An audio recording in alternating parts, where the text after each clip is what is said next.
भाभी, अरे ओ भाभी, कुछ करो ना, मेरे पेट में दर्द बढ़ता ही जा रहा है। हे भगवान, क्या हो गया मेरी बच्ची को? रात तक तो सब कुछ ठीक था, सुबह अचानक से क्या हो गया?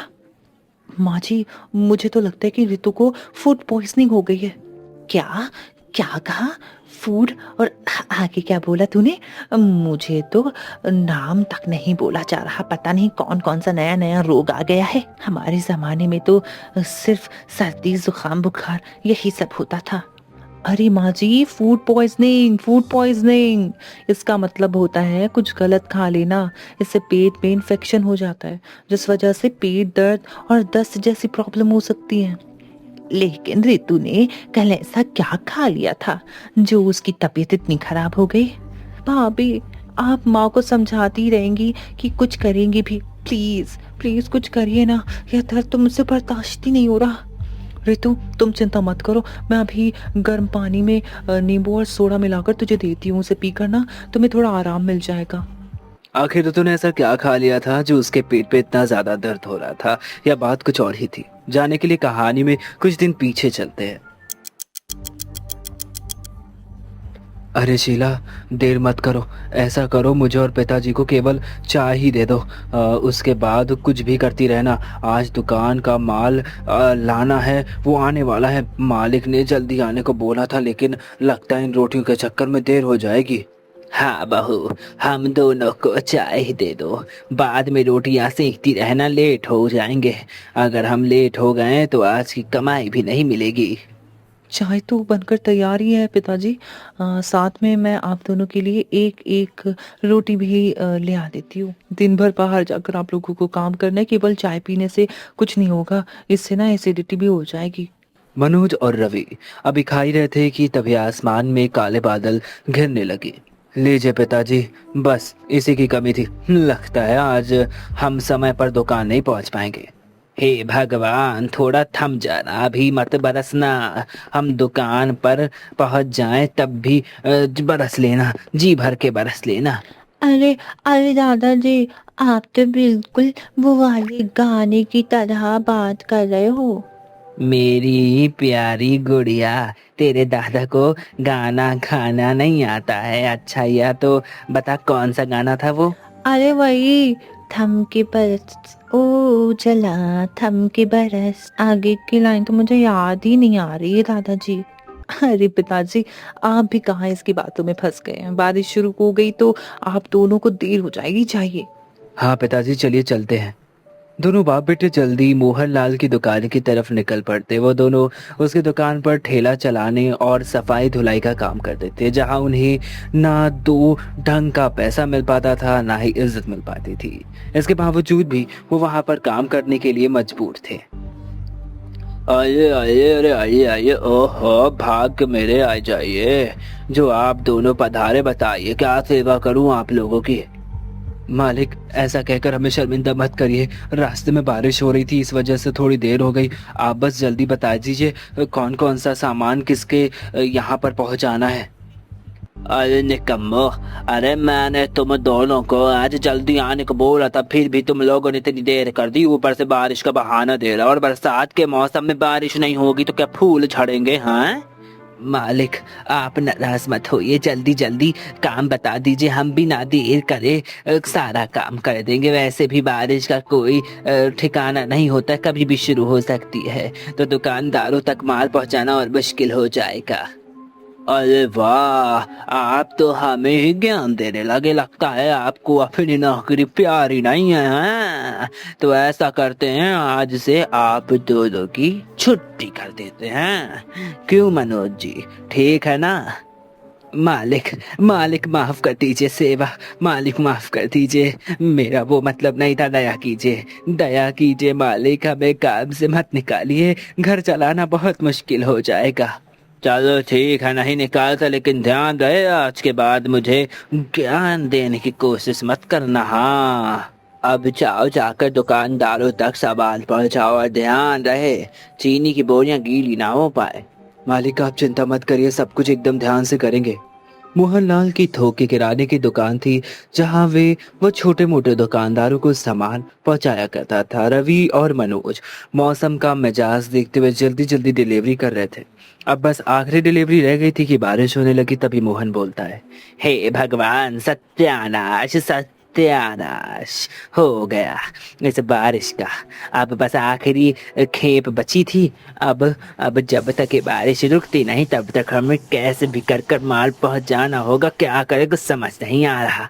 हाँ पिताजी, बिल्कुल सही कही। वैसे तो पिताजी, बारिश का मौसम बहुत अच्छा होता है, गर्मी के बाद थोड़ी राहत मिल जाती, लेकिन यह सब भी अमीरों के लिए होता है।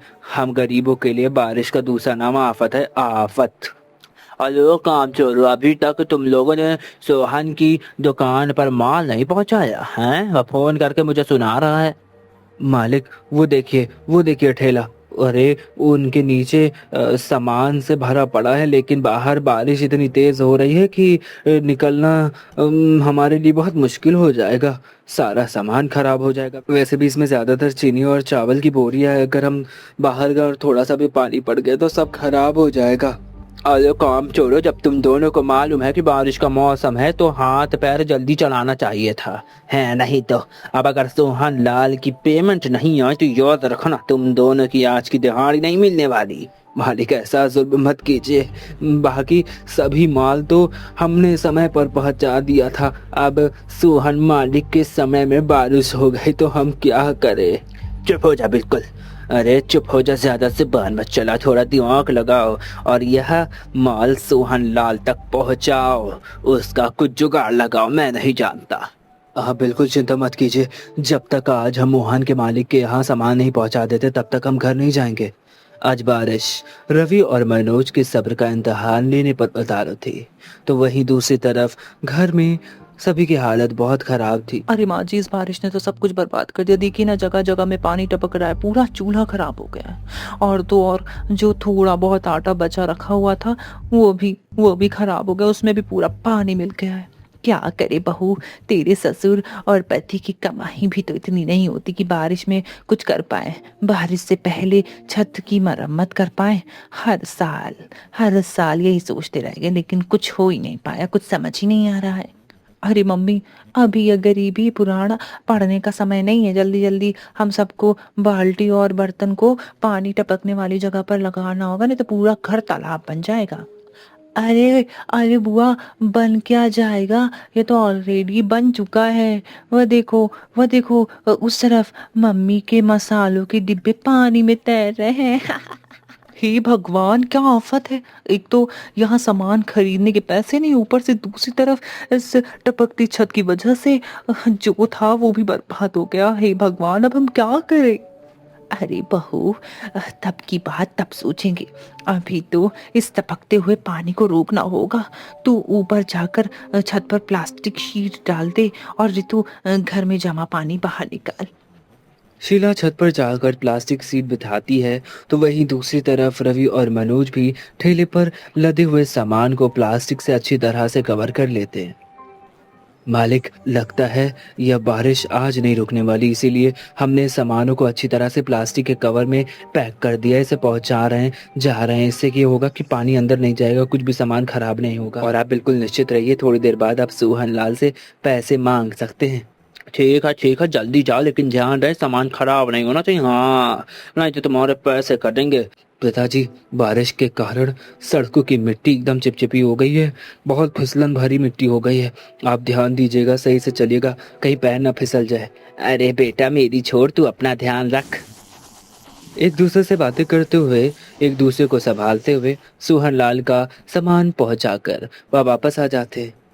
मालिक, हमने सारा सामान सोहन जी के पास पहुंचा दिया है, वो भी सही सलामत। अब आप हम दोनों को आज की दिहाड़ी दे दीजिए ताकि हम भी घर जा सके। मालिक, अगर हो सके तो थोड़ा चावल और दाल भी दे देते ताकि बारिश में दूसरी जगह से राशन न खरीदना पड़े। क्यों रे रवि, मेरा गोदाम तुझे धर्म खाता नजर आता है क्या? हाँ, जो कभी आटा नहीं तो कभी चावल मांगता रहता है। नहीं मालिक, मैं तो बस यूं ही कह रहा था। यदि संभव नहीं है तो रहने दीजिए। मोहनलाल से 200 की दिहाड़ी के सिवा दोनों बाप बेटों को कुछ नहीं मिलता है।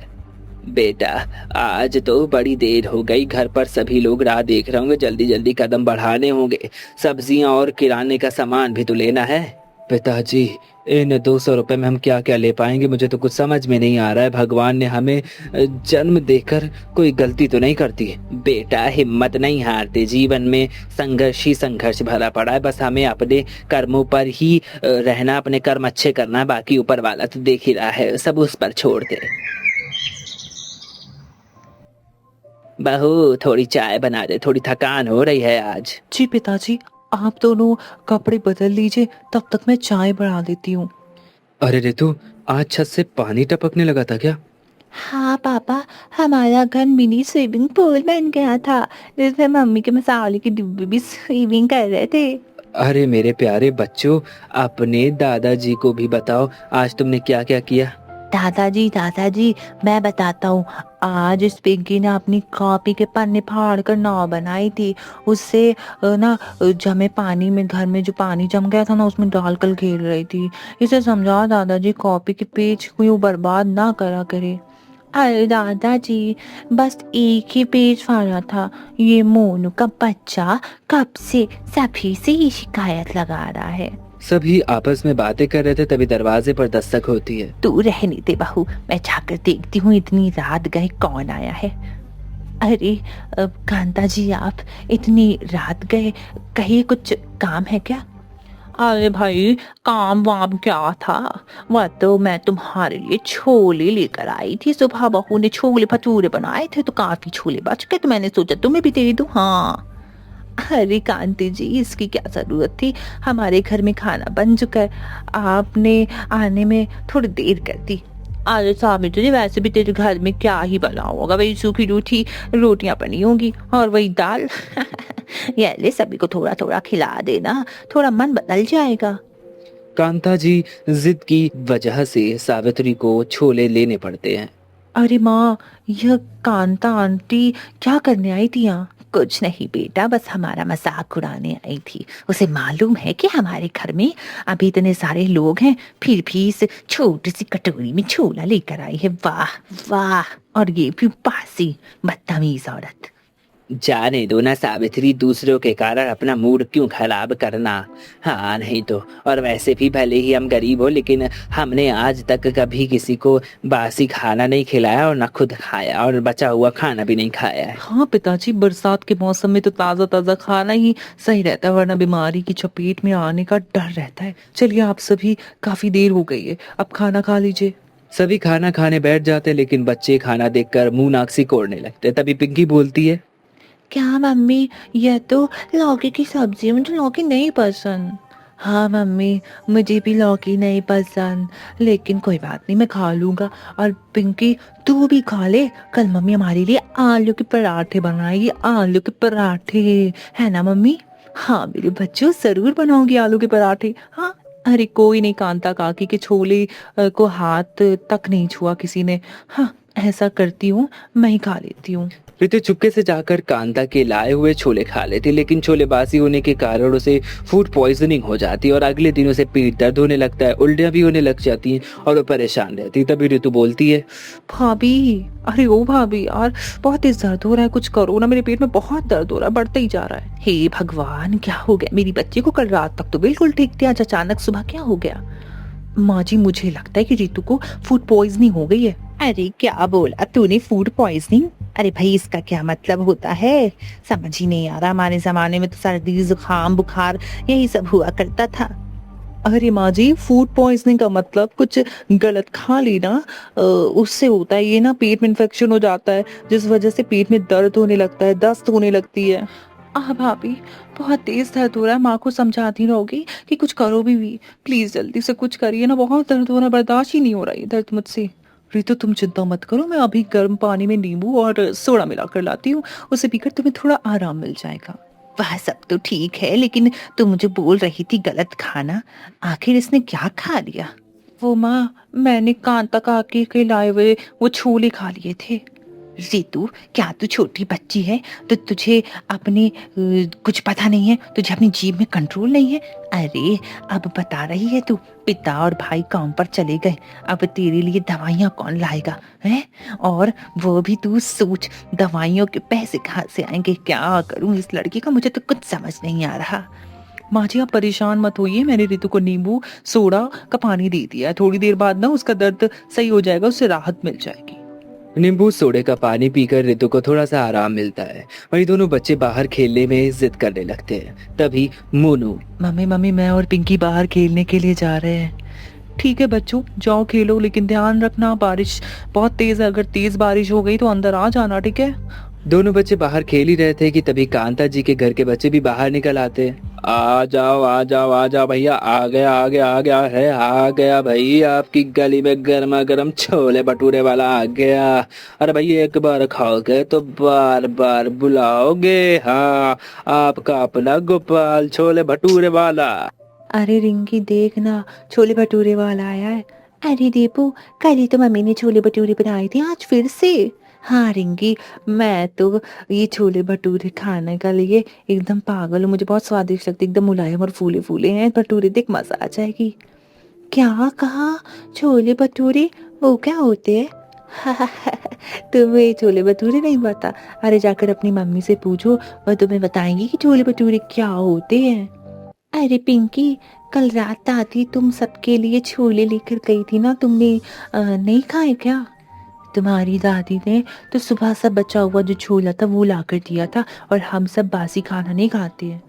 अरे शुक्र मनाओ कि तुम्हें हम लोगों ने वो बासी वाला छोला दे दिया, वरना तुम्हें तो कुछ नहीं मिलता। ऐसी तुम्हारी औकात नहीं कि तुम छोले भटूरे खाओ।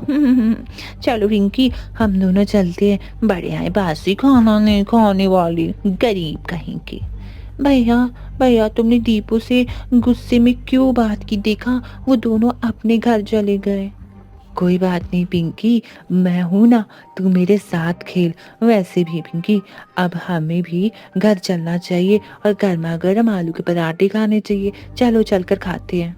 लेकिन भैया, मुझे तो इस ठेले वाले के छोले भटूरे खाने हैं, देखो ना कितनी अच्छी खुशबू आ रही है। पिंकी अंदर चल। अरे बच्चों, खेल लिया तुम दोनों ने, अब आ जाओ जल्दी से, आकर खाना खा लो। दादी दादी, मुझे छोले भटूरे खाने हैं, बाहर गली में ठेले वाला आया है, उसके ठेले में ना बहुत स्वादिष्ट अच्छी अच्छी खुशबू आ रही, मुझे वही खाना है। अरे बेटा, बरसात में बाहर का खाना नहीं खाते, नहीं तो रितु बुआ की तरह तुम्हारा भी पेट खराब हो जाएगा, है ना, दर्द होने लगेगा। माँ माँ दादी, बाहर का खाना खाने को मना कर रही हैं, मुझे बाहर का खाना खाना है, तो मेरे लिए घर पर ही छोले भटूरे बना दो फिर। दीपू और रिंकी की मम्मी ने भी कल बनाए थे, तुम तो हमारे लिए कुछ नहीं बनाती हो, केवल दाल चावल रोटी सब्जी यही बनाती रहती हो। पिंकी तेरी जुबान आजकल बहुत ज्यादा चलने लगी है, चुप हो जा चुप हो जा, जो बनाए चुपचाप खा ले, वरना 2 घंटा लगाऊंगी, एक थप्पड़ मारूंगी जोर का, सारा जिद करना निकल जाएगा। मार लो थप्पड़, नहीं मार लो आप मुझे थप्पड़, लेकिन मुझे छोले भटूरे खाने हैं, मुझे छोले भटूरे ही खाने हैं। शीला गुस्से में पिंकी को एक चाटा जड़ देती है, जिसके बाद पिंकी और सोनू चुपचाप खाना खाते। वही दूसरी तरफ मोहनलाल के गोदाम में रात हो गई थी। रात हुई, बारिश की वजह से सब कुछ बर्बाद हो चुका था, पानी भर चुका था। तभी मोहनलाल चिल्लाते हुए बोलता है, अरे अभी तुम दोनों बाप बेटे थोड़ा जल्दी जल्दी हाथ चलाओ, नहीं तो सभी बोरियां शाम होने वाली है भाई, पहले दूसरे गोदाम में पहुंच जानी चाहिए। हाँ मालिक, आप चिंता मत करिए, हम काम जल्दी करेंगे।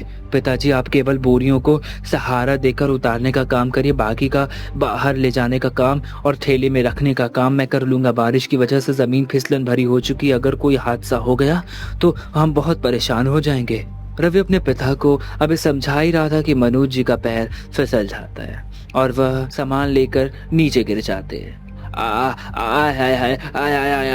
हे भगवान, हे भगवान, है मेरा पैर। अरे पिताजी, मैंने कहा था कि आप इधर मत आइए। देखा, गिर गए ना, लाइए अपना हाथ दीजिए। आय आय हाय आय हाय, अरे बेटा बहुत दर्द हो रहा है। ओहो, उठा नहीं जा रहा रे बाप रे। लगता है लगता है पैरों में बहुत ज्यादा चोट आ गई है। लो, अब इनका नया नाटक शुरू हो गया भाई। अरे जब पैरों में ताकत नहीं है तो काम करने क्यों आ जाते? सत्यानाश कर दिया मेरे सामानों का है, नहीं तो अब इसकी भरपाई कौन करेगा? अरे मालिक शांत हो जाइए। एक तो पिताजी के पैरों में इतनी तेज से चोट लग गई है और आपको बस अपने सामान की पड़ी है। क्या आपकी नजरों में इंसानों का कोई मोल नहीं? अरे तुम जैसे कीड़े मकोड़े को क्या किसको पड़ी है भाई? चुप रह। वैसे भी आधी से ज्यादा दुनिया तुम जैसे कीड़े मकोड़ों से भरी पड़ी। अगर दो चार को कुछ भी हो जाता है तो क्या फर्क पड़ता है भाई? मालिक बहुत बोल लिया आपने। आप हमें कोई मुफ्त में पैसे नहीं दे रहे, हम काम करते हैं उसके बदले में मेहनती मिलती है हमें, वो अभी आधे दाम पर। कल से हम दोनों आपकी दुकान पर कोई काम नहीं करेंगे, नहीं आएंगे हम आपकी दुकान पर काम करने। अरे जहाँ इंसानों को इंसान नहीं समझा जाता वहाँ वहाँ अपना खून जला के क्या फायदा? अरे हाँ हाँ भाई, जाओ जाओ जाओ जाओ जाओ जाओ, जल्दी जाओ, निकल जाओ। देखता हूँ तुम दोनों को कौन काम देगा। आखिर में रोते हुए गिड़गिड़ाते हुए हाथ फैलाते हुए मेरे पास ही आना है तुम दोनों को। रवि अपने पिताजी को ठेले पर लेटा देता है और वापस घर आ जाता है। सावित्री उनका हाल देखकर बोलती है, अरे बेटा इन्हें क्या हुआ? कुछ नहीं माँ, कीचड़ में इनका पैर फिसल गया था, थोड़ी सी चोट आ गई है।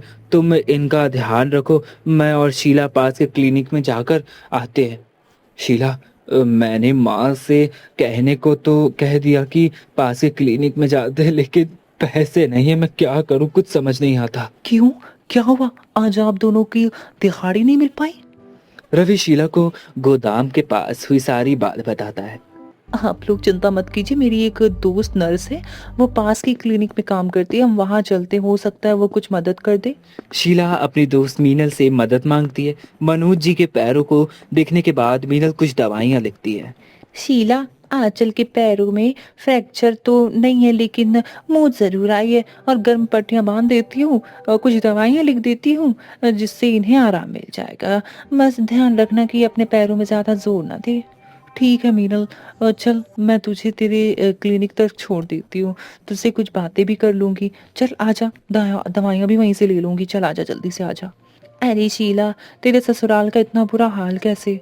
वह सब छोड़ मीनल, बीती बातों को दोहराने से कोई कुछ नहीं होने वाला सिवाय दर्द के। हाँ, क्या बताऊँ। अगर तुझे सच में मेरी इतनी चिंता है तो यह बता कि तू मेरी मदद करना चाहती है। तू मेरे लिए कोई काम ढूंढ देना मीनल। देख शीला, मेरे पास तेरे लायक कोई काम नहीं है, लेकिन हाँ तेरे पति के लायक ज़रूर काम होगा।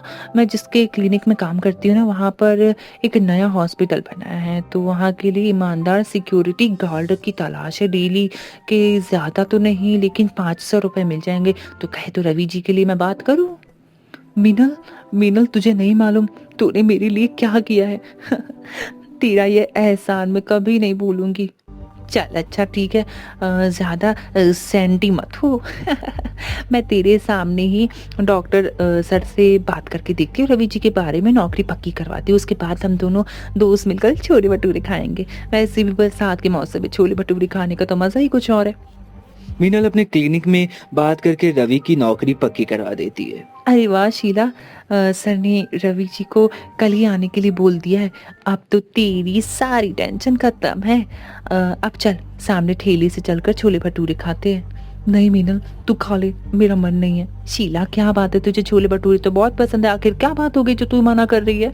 अब तुझसे क्या छुपाना, वो बात कुछ ऐसी कि घर में काफ़ी दिनों से बच्चों को छोले भटूरे खाने हैं, वो बहुत जिद करे, लेकिन पैसे की तंगी की वजह से मैं बना ही नहीं पा रही हूँ। ऐसे में कैसे भी करके मुझे, हाँ ये क्या ही कर सकती हूँ, मैं नहीं खा सकती छोले भटूरे जब तक मेरे बच्चे नहीं खाएंगे।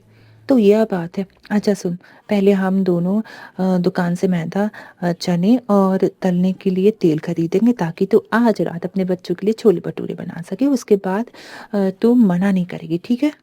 लेकिन मीनल तू इतना सब कुछ, अरे बुद्धू, तेरे बच्चों का मुझसे भी कोई रिश्ता है ना। शीला की आंखों में खुशी के आंसू आ जाते हैं। वह सामान लेकर घर आती है, सभी को और रवि की नई नौकरी के बारे में बताती है। और चने फूलने के लिए पानी में डाल देती है। तभी शीला बोलती है, पिंकी, मोनू, आज मैं तुम सबके लिए छोले भटूरे बनाऊंगी।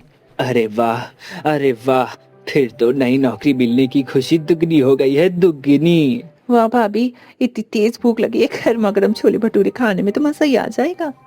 हाँ बहू, रवि को और रितु बिल्कुल सही कह रहे हैं। हाँ, नई नौकरी मिलने की खुशी में और बरसात में छोले भटूरे का तो मजा ही कुछ और है। आज शीला के ससुराल में सभी बहुत खुश थे। रात होती है, पूरा परिवार एक साथ बैठकर छोले भटूरे खाता है। अरे वाह, बहुत बहुत बहुत अच्छे बनाए हैं, वाह, तुम्हारे हाथों में तो साक्षात अन्नपूर्णा माँ है। उनका ही वास है। कितने स्वादिष्ट छोले भटूरे बनाए हैं, मजा ही आ गई। हाँ बहू, तेरे पिताजी बिल्कुल सही बोल रहे हैं, इतने गरम और फूले फूले भटूरे मैंने कभी नहीं खाए। अरे मम्मी, आप तो बेस्ट हो, बेस्ट। कल मैं दीपू और रिंकी को बताऊंगी कि मेरी मम्मी ने भी छोले भटूरे बनाए हैं। हाँ भाभी, मैं छोले भटूरे खाकर तो मेरा दिमाग में बस एक ही बात आई है। बोलो तो क्या बात है? भाभी, मैं यही सोच रही थी कि भैया तो कल सिक्योरिटी गार्ड की नौकरी पर जाएंगे, ऐसे में हमारा ठेला तो खाली ही रहेगा, तो क्यों ना हम उस ठेले पर छोले भटूरे बनाकर बेचें, ऐसे में कुछ इनकम भी हो जाएगी और इसके लिए आपको कहीं दूर जाने की ज़रूरत भी नहीं पड़ेगी। बात तो तुम्हारी बिल्कुल सही है रितु, घर पर रहकर सबकी देखभाल करते हुए यह काम मैं कर पाऊंगी। तो पक्का कहा, कल भैया के काम पर जाने के बाद हम अपना ठेला लगाएंगे। लेकिन शीला, सोच लो, तुम्हारा काम बढ़ जाएगा। अरे बहू की मदद करने के लिए हम सब भी तो हैं, हम सब मिलकर हाथ बटाकर सब काम कर लेंगे, तुझे चिंता करने की कोई जरूरत नहीं है। लगता है हमारे दिन अब सुधरने वाले हैं। अब बहू भगवान का नाम लेकर कल से छोले भटूरे बेचेगी, बिजनेस शुरू करेगी। हाँ हाँ, बिल्कुल अच्छा हो रहा है। अगले दिन पूरे मोहल्ले में शीला के बनाए हुए छोले भटूरे की खुशबू फैल जाती है। अगल बगल से लोग बारिश में गर्मा गर्म छोले भटूरे खाने के लिए शीला के पास आने लगते। तभी कांता बोलती है, अरे तावत जी, तूने बताया नहीं, तेरी बहू इतना स्वादिष्ट छोले भटूरे बनाती। वाह भाई, मजा आ गया खाकर। ऐसा करो शीला, मुझे भी 2 प्लेट छोले भटूरे पैक कर दो। जी आंटी, मैं छोले भटूरे पैक कर देती हूँ। कुछ समय बाद ऐसे ही बीतने लगता है और धीरे धीरे शीला का बिजनेस इतना ज़्यादा बढ़ जाता है कि वो मून रोड पर दुकान लगाने लगती है और अच्छा खासा ढाबा खोल लेती है और खूब पैसा कमाती है। इस तरह से अपने ससुराल को बारिश में छोला भटूरा खिलाने के सपने से शुरू हुआ शीला का यह सफ़र अपने खुद के छोले भटूरे के ढाबे में जाकर खत्म होता है। ऐसी और मनोरंजक कहानियों के लिए हमारे चैनल को सब्सक्राइब करें और अगली कहानी किस टॉपिक पर देख रही है हमें कमेंट सेक्शन में ज़रूर बताएं। धन्यवाद। पहाड़ों के पास बसा हुआ छोटा सा गांव कमलपुर हर तरफ से बाढ़ के पानी से घिरा हुआ था। रास्ते टूट चुके थे और पूरा गांव समंदर जैसा दिख रहा था। दीनानाथ के बड़े परिवार के सभी लोग अपने पक्के घर की छत पर जमा है। नीचे का पूरा हिस्सा पानी में डूब चुका है। पांचों बहुएं भी छत पर खड़ी होकर हालात देख रही। तभी दीनानाथ जी बोलते हैं, हे भगवान, ये कैसी आफत आ गई है। पिछले 40 सालों में मैंने ऐसी भयानक बाढ़ कभी नहीं देखी। नीचे का सारा अनाज बह गया और हमारी गाय भैंस भी पानी में गिर गई। अब हम इस छत पर कब तक बचेंगे? बाहर निकलने का कोई रास्ता नहीं है। हाय राम, मेरे बेटों की पूरी जिंदगी की कमाई एक झटके में डूब गई। चारों तरफ सिर्फ पानी ही पानी दिख रहा है। ना कोई नाव आ रही है और ना ही कोई बचाने वाला दिख रहा है। भूख से बच्चे तड़प रहे हैं। भगवान, भगवान, अब तू ही बचा ले हमें। रोने से क्या होगा सरस्वती, रोने से यह पानी कम नहीं होने वाला। मुझे तो यह चिंता खाए जा रही है कि अगर पानी 2 फीट और ऊपर आ गया तो हमारी यह छत भी डूब जाएगी। तब तक अपने पोता पोतियों को लेकर कहाँ जाएंगे हम? तो मैं क्या करूँ जी? एक तो बुढ़ापा, ऊपर से यह काली रात जैसी मुसीबत। घर का सारा राशन नीचे के कमरों में तैर रहा है। बच्चों के लिए एक बिस्किट का टुकड़ा तक नहीं है। ऐसे में रोना नहीं आएगा तो क्या हंसी आएगी? बाबूजी, मैंने तैर कर गांव के कोने कोने तक जाने की कोशिश की, लेकिन पानी का बहाव इतना तेज है कि कोई भी बह जाए। इस वक्त बाहर जाना सीधे मौत को गले लगाने जैसा है। हम सब यहाँ फंस चुके हैं। भैया ठीक कह रहे हैं, मोबाइल का नेटवर्क भी कल रात से गायब है। सरकारी मदद आने में बहुत दिन लग जाएंगे और तब तक पूरा गांव पानी में समा जाएगा। हम कुछ नहीं कर पा रहे हैं। मैंने तो अपनी तरफ से पूरी जान लगा दी थी लखन। जैसे ही मैं सीढ़ियों के नीचे उतरा, पानी सीधा मेरी छाती पर आ गया। बहाव की इतनी ज्यादा ताकत थी कि मुझे लगा जैसे मैं आज ही बह जाऊंगा। किसी तरह कुंडे को पकड़कर मैं वापस ऊपर आ पाया हूँ। अगर आप जैसा मजबूत इंसान भी पीछे हट गया भैया, तो फिर हम तो कुछ भी नहीं कर सकते। अरे हम तो सोच ही नहीं सकते, हमारी किस्मत ही खराब है। शहर में नौकरी छूटी तो गांव आया था, लेकिन यहाँ भी सुकून नहीं है। यहाँ तो जान के भी लाले पड़ गए हैं। और हमारे खेतों का क्या होगा भैया? धान की जो फसल इस बार इतनी अच्छी हुई थी, वो तो पूरी तरह से सड़ जाएगी। बैंक से जो कर्ज लिया था वह कैसे चुकाएंगे? हम तो बाढ़ से बच गए भी गए तो कर्ज के बोझ में हम मर जाएंगे। तुम लोगों को कर्ज की पड़ी है, यहाँ देखो हम लोगों की जान जा रही है। अरे जान बची तो लाखों पाए। मुझे तो लग रहा है कि ये छत कभी भी गिर सकती है। पुरानी दीवार पानी सोख रही है। मुझे बहुत डर लग रहा है भैया, कोई बचाओ हमें। अरे चुप कर जा छतुक, मर्दों की तरह बर्ताव कर। रोने से कोई रास्ता नहीं निकलेगा। हमें कुछ सोच नहीं होगा क्या? हम लकड़ी के दरवाजे तोड़कर कोई तख्ता नहीं बना सकते क्या, जिस पर बैठकर हम बाहर निकल सके? इतनी तेज लहरों में तो तेरा वो दरवाजा ना, वो तख्ता 1 सेकंड में जाकर बेकार हो जाएगा। अरे बचपना बंद कर और चुपचाप बैठ। इस वक्त सिर्फ भगवान का चमत्कार ही हमें बचा सकता है और कुछ नहीं, समझे? अरे दीनानाथ भाई, दीनानाथ भाई, अरे तुम्हारी छत थोड़ी ऊंची है क्या? हम भी अपने बच्चों को वहां भेज दें? लेकिन आए कैसे? नीचे 10 फीट पानी है। तुम्हारी 5 बहुएं भी तो छत पर है। अरे कुछ पूजा पाठ करवाओ। इस आफत में औरतें सिर्फ रोने के अलावा और क्या कर सकती हैं? सुखदेव काका, रोने से पानी कम नहीं होगा और ना ही हाथ पर हाथ रखकर बैठने से जान बचेगी। मुसीबत पड़ी है तो हमें भी कुछ बड़ा करना होगा। मेरी सभी बहनें मेरे साथ है। हम यहाँ चुपचाप मरने का इंतजार नहीं करेंगे। अरे दीनानाथ की बड़ी बहू, तुम औरतें घर के अंदर घूंघट में अच्छी लगती हो। यह आफत का समय है, यहाँ बड़े बड़े मर्द कुछ नहीं कर पा रहे तो तुम बड़ी बड़ी बातें कर रही हो हैं? अरे चूल्हा जलाना और बाढ़ से लड़ना तो अलग बातें होती हैं। हाँ काका, जब चूल्हा जलता है तो धुआं से लड़ना पड़ता है, और जब घर पर आफत आती है तो हालत से भी हमें लड़ना पड़ता है। आप देखते रहिए, हम औरतें सिर्फ रोने के लिए पैदा नहीं हुई हैं। आज हम वो करेंगे जो इस गांव ने कभी सोचा भी नहीं होगा। बिल्कुल सही कहा बड़ी दीदी, रोने का वक्त नहीं है। बापूजी, हमारे घर के पीछे को जो कबाड़ खाना है, वहाँ तेल के बड़े बड़े खाली लोहे के ड्रम है, और पिछले महीने जो घर के काम के लिए लंबे बांस और रस्सियां आई थी, वे सब छत के ऊपर सुरक्षित रखी हुई है। हाँ, मैंने और उर्मिला ने सुबह ही देखा था। वे ड्रम और बांस पानी में आसानी से तैर सकते हैं अगर हम सब मिलकर उन ड्रमों को एक साथ बांध कर और ऊपर से बांस का ढांचा बना दे तो हम सब एक बहुत बड़ी तैरने वाली नाव बना सकते हैं। मैं और मानवी मिलकर सारी रस्सियों को सही नाप से काट लेते हैं। सीता दीदी के हाथ में बहुत ताकत है, वो बांसों को सही आकार में काट लेंगी।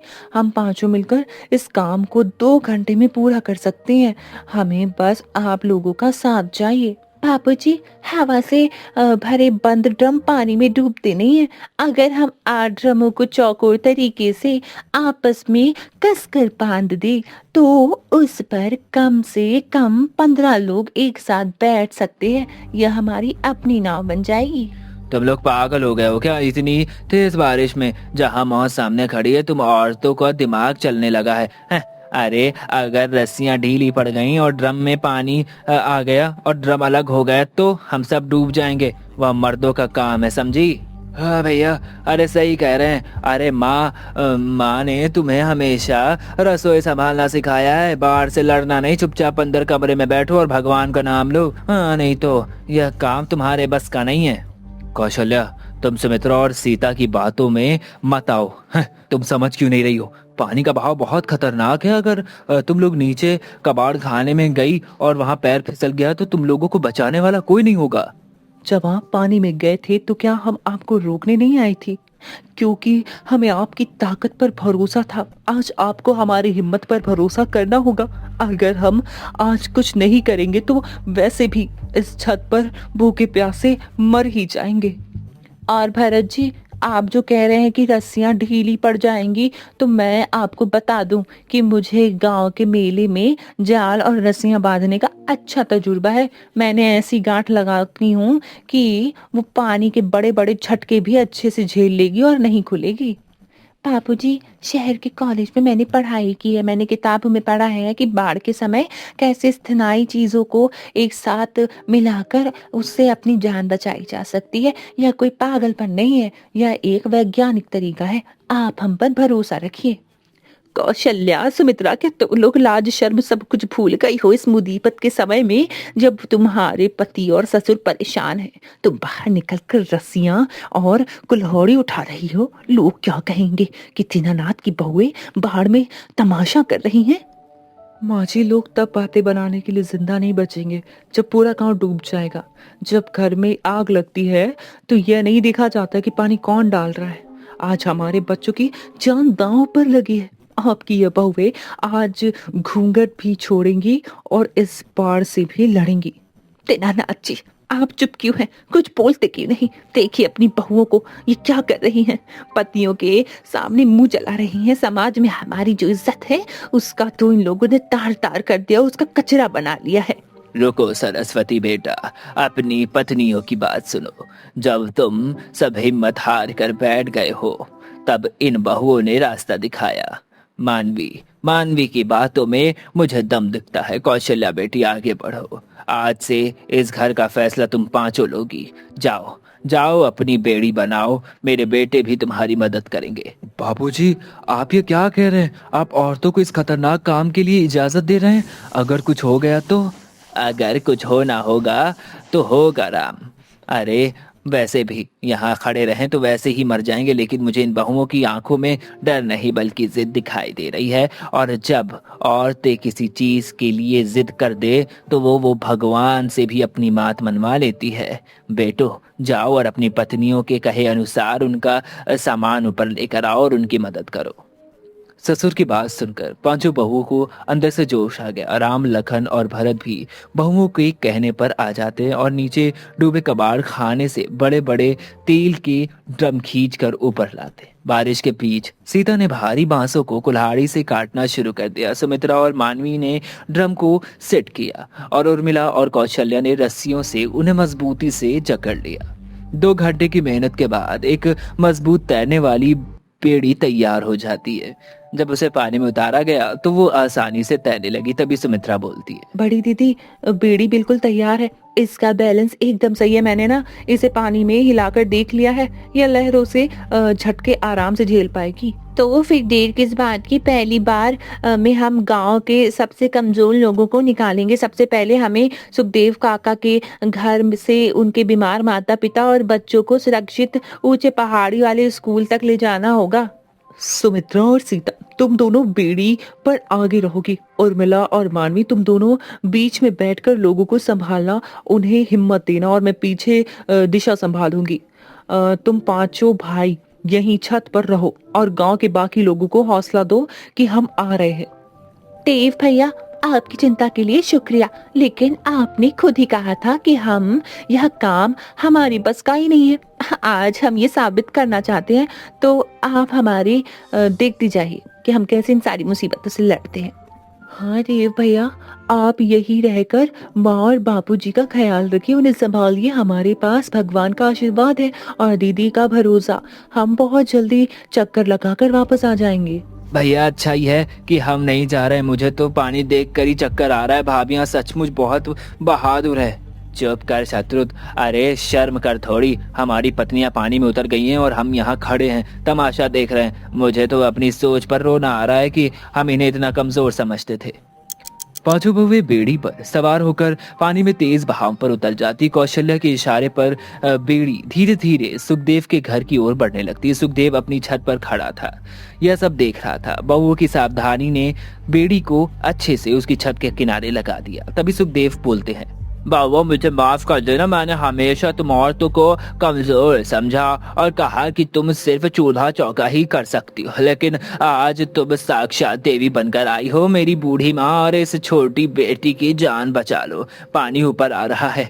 काका, पुरानी बातें भूल जाइए। इस समय हम सब एक ही परिवार है। सुमित्रा ताई जी, आ जाइए, आ जाइए, उनका हाथ पकड़ो और उन्हें धीरे से इसमें बैठाओ। और मेरा बच्चों को संभाल, उन्हें कंबल उड़ा दे वरना ठंड लग जाएगी, देख कांप रहे हैं। डरो मत बेटा, तुम्हारी चाचियां आ गई है ना, अब तुम्हें कुछ नहीं होगा। ताई जी आप आराम से बैठे, बिल्कुल बिल्कुल भी नहीं हिलेंगी, आप आराम से बैठे, कुछ नहीं होगा, बेड़ी एकदम सही है। हमारे पास सूखी हुई कुछ रोटियां और गुड़ भी है, पहले आप लोग थोड़ा खा लीजिए। बेटियों, तुम लोगों ने तो आज साक्षात भगवान का रूप दिखाया है। मेरे पैरों मेरे पैर काम नहीं करते। अगर तुम लोग नहीं आती तो मैं इसी पानी में समा जाती। अरे जुग जुग जियो मेरी बच्चियों। ताई जी आप रोइए मत, आप ये रोने का समय नहीं है। जब तक हम पांचों बहनें जिंदा हैं तो इस गांव में किसी भी बुजुर्ग को कुछ नहीं होने देंगे। मानवी, जरा पानी की बोतल निकालो, ताई जी को प्यास लगी होगी। काका आप भी पेड़ी में अच्छे से बीच में बैठ जाइए, संतुलन बनाए रखना होगा, ये बहुत जरूरी है। किनारे की तरफ ज्यादा वजन मत डालिए। काका घबराने की बिल्कुल जरूरत नहीं, अपनी जगह पर बने रहिए। हम एक एक करके पूरी गांव को सुरक्षित जगह पर पहुंचा देंगे। जब तक इस गांव का आखिरी इंसान सुरक्षित नहीं हो जाता हम पांचों बहुएं बिल्कुल भी चैन की सांस नहीं लेंगे। दोपहर से शाम हो गई। पांचों बहुओं ने बिना आराम के लगातार 3 चक्कर लगाए और गांव के करीब लोगों को पहाड़ी पर बने स्कूल तक पहुंचा दिया। गांव के आदमी पहाड़ी पर खड़े होकर उन औरतों की साहस को देख रहे थे, लेकिन अब रात का गहरा अंधेरा छा चुका था और बारिश और तेज हो गई थी। तभी सुमित्रा बोलती है, दीदी रात का अंधेरा बहुत ज्यादा हो रहा है, टॉर्च की रोशनी भी इस तेज बारिश को साफ से नहीं दिखाई दे रही है। पानी में बड़े बड़े पेड़ बहकर आ रहे हैं जिससे बेड़ी के टकराने का खतरा है। क्या हमें सुबह तक रुक जाना चाहिए? अगर हम सुबह तक रुक गए तो दीदी, तो निचले हिस्से में 2-3 बार ना घर बचे हैं और वो डूब जाएंगे। मुझे याद है गांव के आखिर में बूढ़ी सुलक्षणा दादी रहती है और पता है उनका 7 साल का पोता चिंटू अकेले रहते हैं। उनके घर की छत बहुत कमजोर है, वे वहां कैसे फंसे रहेंगे? मानवी ठीक कह रही है, बिल्कुल ठीक कह रही है। हम उन्हें मौत के मुंह में ऐसे छोड़कर नहीं जा सकते, आराम नहीं कर सकते। मेरी बाबूजी कहते हैं जब तक दम है तब तक पतवार चलाओगी। दीदी आप बस रास्ता बताओ, हम अंधेरे में भी निकल जाएंगे। तो फिर भगवान का नाम लो उर्मिला, अपनी कमर से लालटेन को अच्छे से बांध लो ताकि थोड़ी रोशनी बनी रही। सुमित्रा तुम आगे से आने वाले मलबे पर नजर रखना। हम सुलक्षणा दादी के घर के पास चलते हैं, उनकी तरफ चलते हैं। डर को बाहर निकाल दो। दीदी मैंने तो लालटेन को मेज के खूंटे से लगाकर बांध दिया है, लेकिन बारिश इतनी तेज हो रही है कि इसके कांच पर पानी पड़ रहा है। हमें बहुत संभाल कर चलना होगा। तुम लोग फिक्र मत करो, मेरी नजर पानी के बहाव पर है। बस अपने हाथों की पकड़ ढीली मत होने देना। हम सुलक्षणा दादी के घर बस करीब ही है, पहुंचने वाले हैं। रात के इस भयानक सन्नाटे में वह छोटी सी बेड़ी लहरों से टकराती हुई आगे बढ़ रही थी। पानी का बहाव इतना तेज था कि कई बार बेड़ी पूरी तरह से गोल घूम जाती। औरतों के हाथों में छाले पड़ चुके थे, लेकिन फिर रुक नहीं रही थी। अचानक अंधेरे में दूर से एक बच्चे की रोने की आवाज आती है। बचाओ बचाओ, कोई बचाओ, दादी डूब रही है, मुझे बहुत डर लग रहा है। पानी पानी मेरे पैरों तक आ गया है। दीदी देखो, वहाँ बाई तरफ वो देखो, सुलक्षणा दादी का कच्चा घर लगभग पूरा डूब चुका है। अरे उसकी छत देखो, उनका दूसरा हिस्सा भी टूटकर पानी में बह रहा है और उसी पर दादी और उनकी छोटा बेटा चिंटू, वो देखो छोटा वाला, दोनों टिके हुए हैं। मुझे तो बहुत डर लग रहा है, चलो चलकर देखते हैं।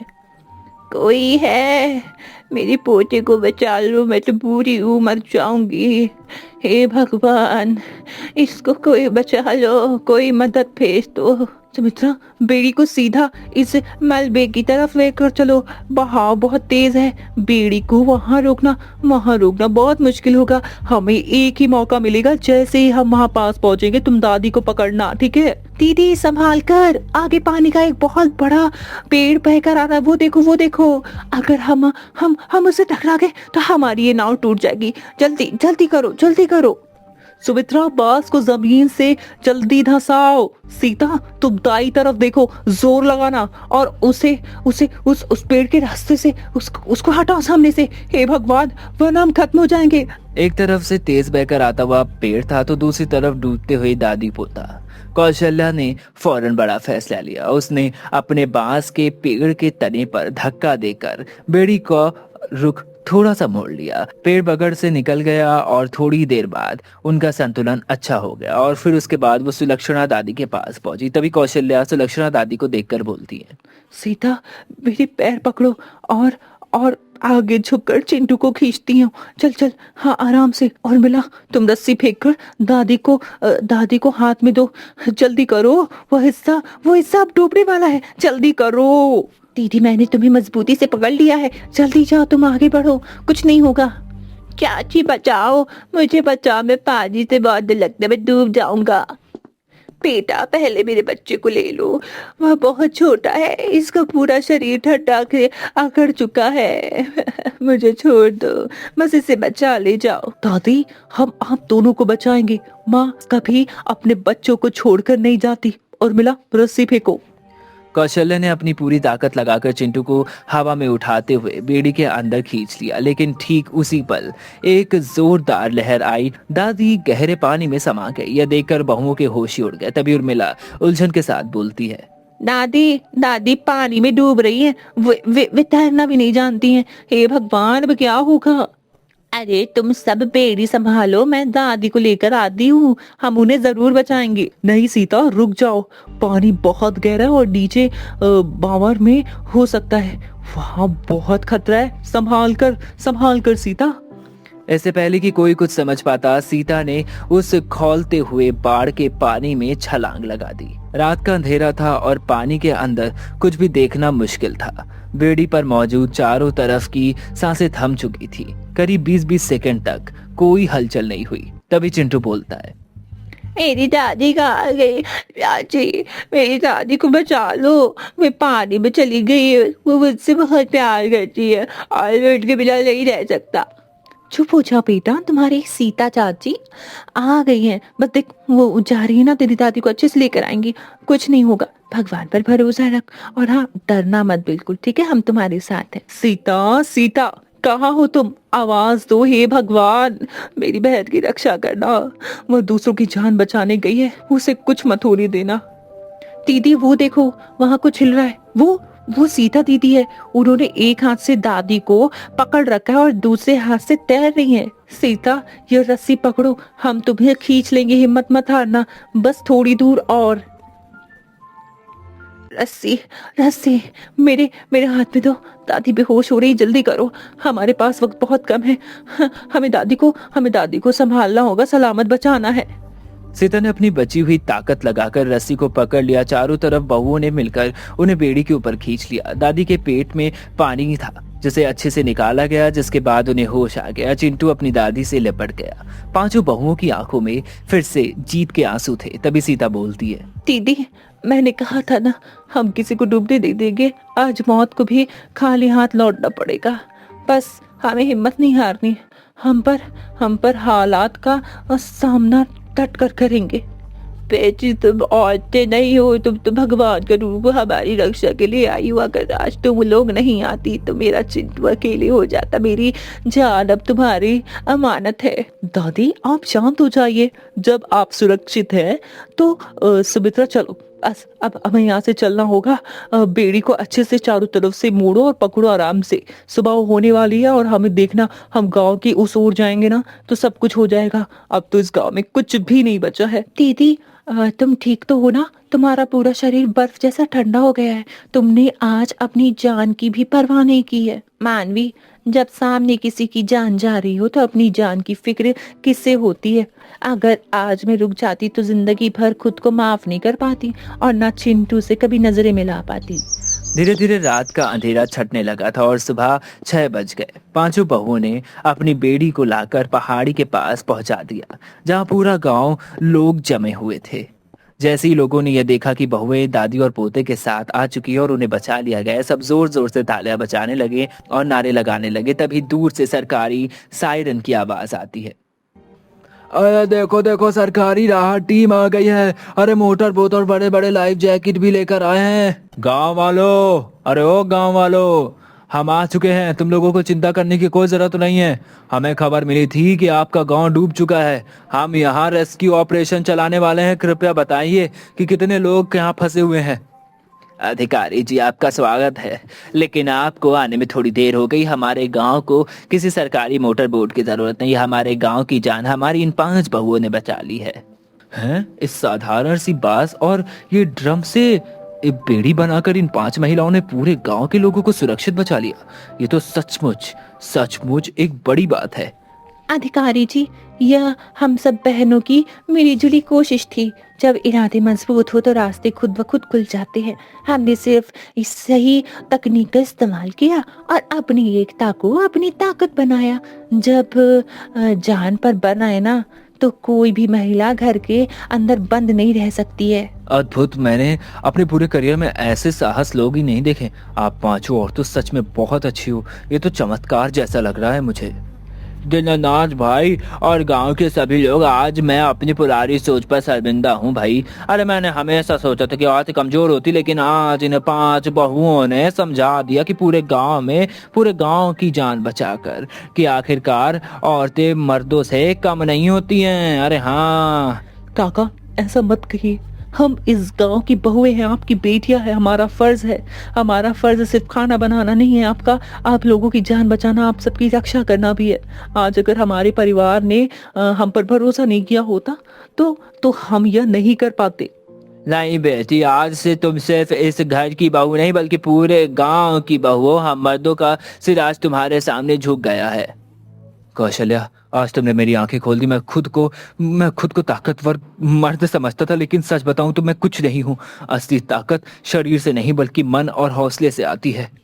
सुमित्रा, तुमने जो रस्सियों की गांठ लगाई थी, सचमुच कमाल कर दिया। मैंने तो इस बारे में नहीं सोचा था कि तुम इतनी अच्छी गांठ लगाओगी और सबकी जान बचाओगी। सचमुच सुमित्रा, सचमुच। लखन जी, माफी मत मांगिए।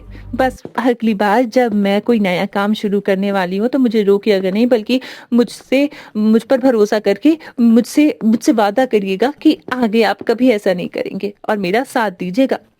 सीता, जब तुमने पानी में छलांग लगाई थी तो मेरी जान ही निकल गई थी। तुम कितनी पागल हो। अगर तुम्हें कुछ हो जाता तो मेरा क्या होता? भारत जी, मैं इतनी आसानी से हार नहीं मानने वाली हूँ। अभी तो मुझे आपके साथ मिलकर खेतों में फिर से हरा भरा करना है, सब कुछ अच्छा करना है। आपकी पत्नी बहुत ज्यादा मजबूत है। मेरी बच्चियों, मुझे माफ कर दो। मैं हमेशा तुम्हें कायदे में बांध कर रखती थी। आज तुमने हमारे नाम को देश में ऊंचा कर दिया। तुम इस घर की बहुएं ही नहीं, इस पूरे गांव की रक्षक हो। देखा सरस्वती, मुसीबत चाहे जितनी भी बड़ी हो, अगर घर की औरतें साहसी और एक साथ हो तो बड़े से बड़ा तूफान भी रास्ता बदल देता है। आज से हमारे गांव को लोग बाढ़ के डर से नहीं बल्कि इन 5 बहुओं के साहस से जानेंगे। माँ जी, जब हम बहुएं ब्याह कर इस घर में आई थी तो हमने तुलसी के पौधे की तरह सहेज कर रखना सिखाया है ये सब।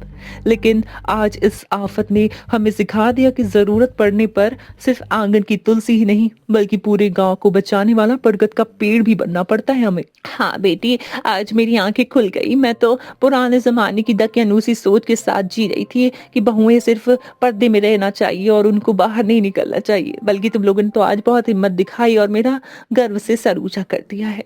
माँ, सिर्फ हमारा ही घर नहीं बल्कि आज तो पूरा कमलपुर इन 5 भाभियों और सुमित्रा के आगे नमस्तक कर रहा है। अरे सुखदेव काका जैसे लोग जो कल औरतों को कमजोर समझकर उन्हें ताने मारते थे, आज उनके पैर छूने के तैयार हैं।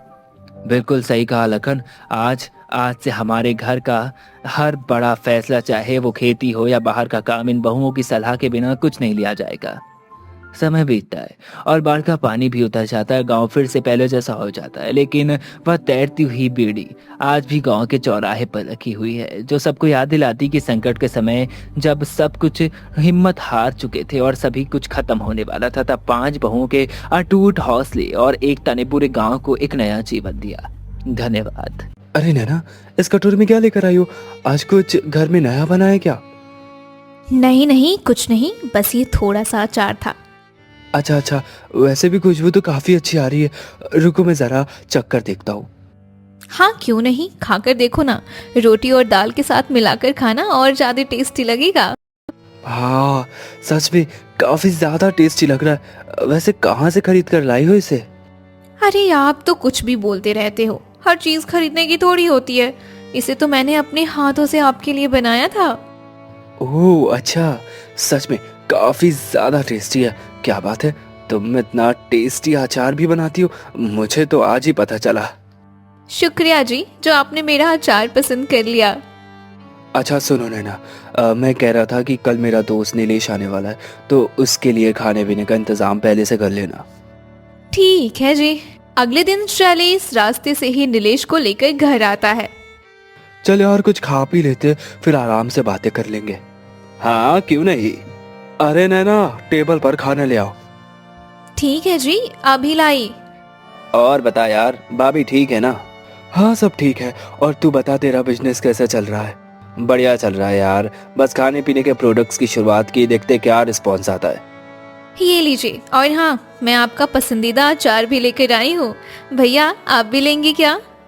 हाँ क्यों नहीं, बिल्कुल। अगर ये अचार शैलेश का पसंदीदा है तो एक बार मैं भी इसे चखकर जरूर देखूंगा। हाँ क्यों नहीं, लीजिए ना, मैं आपकी प्लेट में परोस देती हूँ। अरे वाह भाभी, ये तो सच में बहुत ही ज्यादा टेस्टी अचार है। क्या बात है, आपके हाथों में तो जादू है। शुक्रिया भैया। इस तरह से नीलेश को अब अचार की आदत पड़ गई थी, इसलिए वो शैलेश के घर अक्सर आया जाया करता था। एक बार जब नैना के पास अचार नहीं होता तो नीलेश उसे अचार का सारा सामान ला कर दे देता और अचार बनाने को बोलता। कुछ दिन बाद जब वो वापस अचार के लिए आता है तब भाभी आपका अचार भी ले आना। अब बड़े दिन हो गए मैंने आपके अचार को नहीं चखा, आज तो मैं आपका अचार चख कर ही जाऊंगा।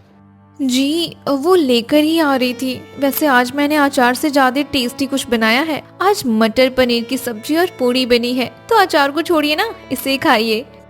नहीं भाभी, ये सब तो मैं रोज घर में खाता हूँ, पर जो आपका अचार है उसकी बात ही अलग है। मुझे आपका अचार ही खाना है, वो बड़ा ही अच्छा लगता है। अरे यार, नीलेश जी ने मुझे तो फंसा ही दिया। अब क्या करूं? अब मेरा वाला अचार देना ही पड़ेगा। अरे क्या हुआ भाभी जी, जल्दी करो ना, मुझे आपके अचार की तलब हो रही है। इस तरह से नैना ने नीलेश को अपना अचार लाकर दे दिया, लेकिन ये वाला अचार एकदम घटिया था, जिसकी वजह से नीलेश ने उसकी बुराई कर डाली। अपनी बुराई सुनकर नैना शर्मिंदा हो गई और उसने सच बता दिया। सॉरी जी, मैंने आप दोनों से झूठ बोला था कि वो पहले वाले अचार मैंने बनाए थे। दरअसल इस बार का अचार मैंने बनाया था, इसलिए आपको बिल्कुल पसंद नहीं आया। सच कहूँ तो मुझे अचार बनाने ही नहीं आता। नैना की बात सुनकर शैलेश और नीलेश को बुरा लगा। अगर पहले के अचार नैना ने नहीं बनाए थे तो किसने बनाए थे? क्या नीलेश ने अचार बनाने वाले के बारे में जानने की कोशिश की? किस तरह उन अचार बनाने वाले का जीवन नीलेश के बिजनेस का हिस्सा बन गया? आखिर कैसे एक गरीब का परिवार आम की गुठली, छिलके और शहद और आम के पन्ने से भरपूर अचार के बिजनेस से खुद का पक्का घर बना लेता है? आज की कहानी काफी इंटरेस्टिंग होने वाली है, इसलिए इस कहानी को शुरू से आखिर तक जरूर देखें। तो चलिए इस कहानी को समझने के लिए फ्लैशबैक में चलते हैं। अरे सुमित्रा, मैं जरा इसी गांव में पच्छम के घर जा रहा हूँ, थोड़ी देर से आ जाऊंगा, जब तक तू अपना घर का काम कर ले। अच्छा, कोई काम था क्या? हाँ, वो खेत में बीज का पता करने जा रहा था। पिछली बार उनकी फसल बहुत अच्छी हुई थी, तो हम भी इस बार उन्हीं के बीज बोएंगे। जरा बीज के बारे में ही पता करने जा रहा था मैं। ठीक है जी, आप जाओ और हाँ जल्दी आ जाना, कहीं पूरा दिन वहीं पर मत बिता देना। हाँ ठीक है, वो जरा मेरा गमछा तो लेकर देना। आज तो नमक भी खत्म हो गया है, हल्दी और मसाला भी थोड़ा सा ही बचा है। लगता है बाजार जाना पड़ेगा। धीरज, नीरज और लोकेश तो खेत से आकर थक जाते हैं, वो कहाँ जाएंगे बाजार, मैं ही चली जाती हूँ। अरे चाची आप? हाँ बेटा, थोड़ा सामान खरीदना है तो उसी के लिए आई थी। हाँ क्यों रहे। वैसे भी चाची आज तो हर चीज में बढ़ोतरी हो गई है, पता नहीं महंगाई भी एकदम से क्यों बढ़ जाती है हैं। लेकिन आप चिंता मत करो, आपको तो बस नमक, हल्दी और कुछ मसाले ही लेने, तो ये सब में तो सिर्फ 2 रुपए का ही बढ़ोतरी आया है। ठीक है बेटा, तो मुझे 1 पैकेट नमक, हल्दी, 100 ग्राम जीरा दे दो। ये लो चाची, आपका सारा सामान पैक हो गया है। ठीक है बेटा, ये ले तेरे पैसे। अब सुमित्रा अपना सामान लेकर घर की तरफ जाने लगती है, लेकिन रास्ते में धूप के कारण उसे चक्कर आने जैसा लगता है। हे भगवान, ये धूप तो किसी की भी तबीयत खराब कर देगी। ऊपर से चारों तरफ गर्म हवा चल रही है। बस कुछ दूर और चलना है, फिर थोड़ा आराम कर लूंगी। पता नहीं आज चक्कर क्यों आ रहे हैं मुझे। कुछ दूर चलने के बाद अब तो मुझसे चला भी नहीं जा रहा। ऐसा लग रहा अगर 1 कदम भी आगे बढ़ाया तो नीचे गिर जाऊंगी। नहीं नहीं नहीं, मैं आगे नहीं जा सकती। मैं यहीं पर थोड़ी देर के लिए बैठ जाती हूँ। क्या बात है, आज माँ अभी तक खाना नहीं लेकर आई? उन्हें आने में इतनी देर क्यों लग रही है? हो सकता है वो दूसरे कामों में व्यस्त हो गई हूँ और लाना भूल गई हूँ। मैं एक काम करता हूँ, खुद ही जाकर घर से खाना लेकर आ जाता हूँ। अरे भैया क्या हुआ, आप कहाँ जा रहे हो? नीरज मैं घर जा रहा हूँ, लगता है माँ अपने काम में फंस गई होंगी, तो उन्होंने शायद खाना लाने में थोड़ी देर हो जाएगी। तो एक काम करता हूँ, मैं खुद ही जाकर लेकर आता हूँ। जब तक तुम दोनों आराम से काम कर लो, मैं तुम्हारा और मेरा खाना भी लेकर थोड़ी देर में आ जाऊंगा। ठीक है, कोई बात नहीं, आप जब तक लेकर आइए आराम से, हम तब तक खेत के कुछ काम निपटा लेते हैं। अरे माँ तू यहाँ, क्या हुआ तुझे? तू ठीक है ना? अब बेटा, मैं जरा घर के कुछ सामान लेने दुकान गई थी। आते समय थोड़ा चक्कर आने लगे थे, इसलिए यहीं पर बैठ गई। अरे अरे ये क्या बात हुई? तुझे मुझे बताना चाहिए था। गर्मी इतनी बढ़ गई है और बाहर बहुत तेज धूप है। तेरा इस उम्र में धूप में यूं आना जाना बिल्कुल भी ठीक नहीं है। अगर कुछ सामान लाना होता है तो हमें बता देती, कल सुबह हम खरीद लाते। अच्छा चल वो सब छोड़, चल मैं तुझे पकड़ा कर ले चलता हूँ। चल चल, हाँ हाँ आराम से चल। माँ को घर छोड़ने के बाद धीरज खाना लेकर खेत पहुँचता है। अगले दिन से सभी भाई माँ को आराम देने के लिए खुद ही खाना बनाने लगे। लेकिन अगले दिन जब सुमित्रा घर के बाहर झाड़ू लगा रही थी, तभी अचानक नीचे गिर गई। कई घंटों तक वो नीचे ही पड़ी रही। अब उसके तीनों बेटे वहाँ पहुँचे तो दौड़कर उसके पास गए। हे भगवान, ये माँ को क्या हो गया? माँ यहाँ पर क्यों गिरी पड़ी है? माँ उठो माँ, क्या हुआ माँ? लगता है माँ को चक्कर आ गया है। रुको भैया, मैं अभी पानी लेकर आता हूँ। माँ कुछ तो बोलो, क्या हुआ है तुझे? नहीं, ये नहीं हो सकता। क्या हुआ भैया? क्या नहीं हो सकता? लोकेश, माँ अब इस दुनिया में नहीं रही। नहीं नहीं, ये नहीं हो सकता। उठो माँ, तुम हमें छोड़कर नहीं जा सकती माँ। उठो, भगवान के लिए अपनी आंखें खोल दो माँ। हे भगवान, ये तूने क्या अटका डाला? इन बच्चों को रोता देखकर तो मुझसे नहीं रहा जाता। अगर मैंने हिम्मत नहीं की तो ये सभी टूटकर बिखर जाएंगे। मुझे इन्हें संभालना ही होगा। माँ तुझे अचानक क्या हो गया माँ? शांत हो जाओ बेटा, जो होना था उसमें सिर्फ भगवान की ही मर्जी थी। अब होनी को कौन डाल सकता है? तुम सबको हिम्मत करनी होगी। मैं तुम्हारे पास हूँ, तो तुम्हें दुखी होने की कोई बात नहीं है। कुछ समय बाद सभी ने खुद को संभाला और माँ का अंतिम संस्कार कर दिया। समय बीतता गया और सभी को काम धंधे में परेशानी होने लगी। इसी के चलते बिजरपाल ने एक एक करके अपने तीनों बेटों की शादी कर दी। अब घर में 3 बहू आने के बाद जिम्मेदारियां सभी में बट गईं। एक दिन वो तीनों लकड़ियां लेने पास के ही बगीचे में जाती हैं। अरे वाह, यहाँ तो छाँव में कितनी अच्छी हवा चल रही है। कुछ देर इस पेड़ के नीचे बैठ लेते हैं, फिर लकड़ियां काट कर लेकर घर जाएंगे। वैसे दीदी, हमारे घर में सासू माँ के ना होने से कितना सूना लगता है ना। हाँ, सो तो है। अब क्या करें, हमारे नसीब में यही घर लिखा था तो मिल गया। ठीक ही तो है हमारा नसीब। मैंने सुना है घर में सास होने पर हर काम के लिए ताने सुनने पड़ते हैं। नहीं ज्योति, हर किसी की सास एक जैसी नहीं होती। हो सकता है हमारी सास हमें बेटियों की तरह प्यार करती। अरे ये देखो दीदी, ये तो आम गिर रहे हैं। लगता है हवा की वजह से इस आम के पेड़ से आम गिरने लगे हैं। हाँ, जरा इन्हें उठाकर तो ला।